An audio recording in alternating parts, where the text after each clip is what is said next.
ауыр ғой. Мынау қанша кило?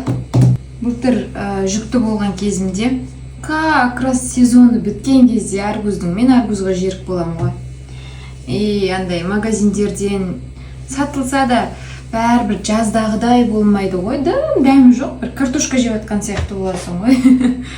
Сөйтіп былтыр қорлық көргенмін, жегім келіп, как раз енді босанғаныма 2,5 ай болды. Майдың 20-сына босандым. Уже бір айдан кейін сезоны күшті басталды да. Бір күн тоқтамай жеп келе жатырмын енді. Дауысты айтсай, ғырт-ғырт деген. Опа.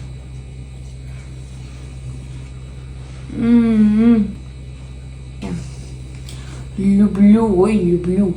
Ал маған ас болсын деп кетіңіздер.